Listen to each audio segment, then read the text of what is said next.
महाभारत का वह शापित योद्धा जो आज भी जीवित जंगलों में भटक रहा है। महाभारत के एक योद्धा को आज भी जीवित माना जाता है। उन्हें लेकर बहुत सारे रहस्य हैं।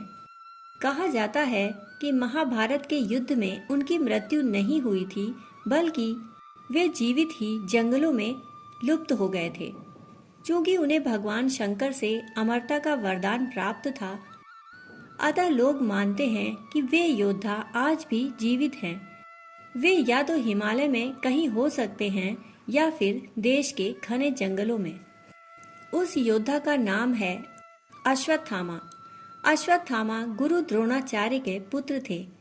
हमारे पुराणों और मिथकों में जिन 8 शख्सियतों को आज भी जीवित माना जाता है, उसमें से एक वह भी हैं।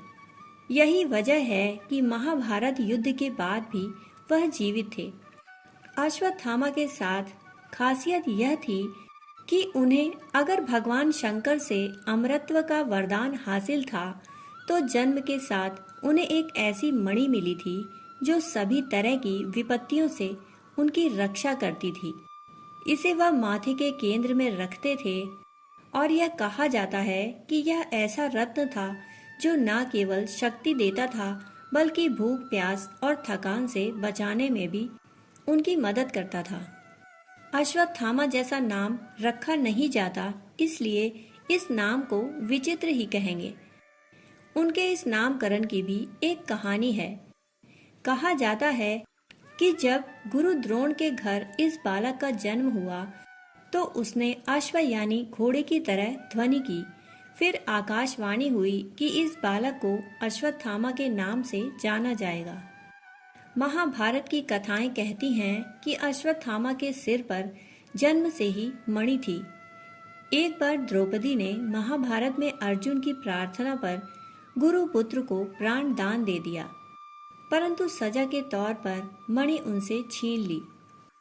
मध्य प्रदेश में महू से करीब 12 किलोमीटर दूर स्थित विंध्याचल की पहाड़ियों पर खोदरा महादेव विराजमान हैं। इस जगह को अश्वत्थामा की तपस्थली के रूप में पूजा जाता है।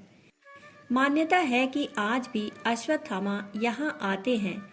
मध्य प्रदेश के साथ ओडिशा और उत्तरांचल में भी अश्वत्थामा को देखे जाने की कहानियां कही जाती हैं। महाभारत के युद्ध के समाप्त होने के बाद कौरवों की ओर से सिर्फ 3 योद्धा ही बचे थे, कृप, कृतवर्मा और अश्वत्थामा। अश्वत्थामा चुपचाप जंगलों की ओर चले गए। पांडवों ने उन्हें खोजने की कोशिश की, परंतु सफल नहीं हो पाए।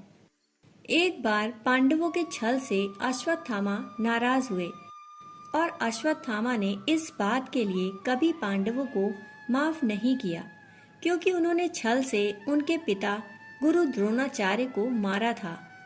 दरअसल हुआ यह था कि गुरु द्रोण को सामान्य तरीके से हराना मुश्किल था।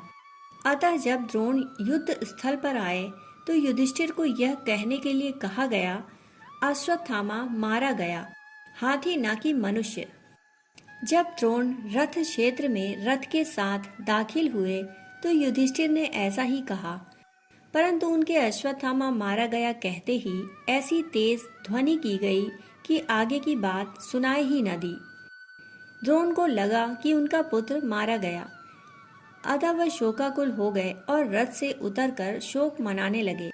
ऐसे समय ही भीम ने उन्हें अपनी गदा के वार से मार दिया। अश्वत्थामा को जब यह बात मालूम हुई, तो उन्होंने क्रोध में पागल होकर पांडवों की सेना के एक बड़े हिस्से को तहस नहस कर दिया। इसके बाद भी उनका गुस्सा शांत नहीं हुआ। इस समय पांडवों ने एक और छल करके उनके नारायण शस्त्र को भी बर्बाद कर दिया।